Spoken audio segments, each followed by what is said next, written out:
Assalamu Walaikum. Hello friends, how are you? Welcome back to my another video. In this video, I am going to show you how to crop picture into oval shape in Microsoft Excel. Let's get started.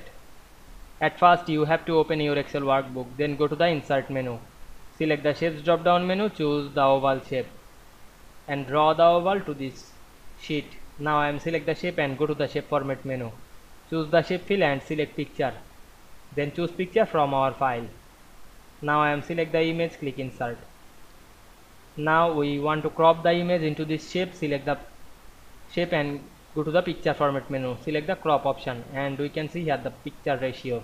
Now I am resize the image. Then click outside. Then go to the shape format menu again. Select the shape outline, make no outline.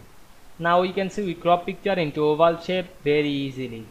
I hope you enjoyed my video. Please like, comment, share and subscribe my channel. Thanks for watching.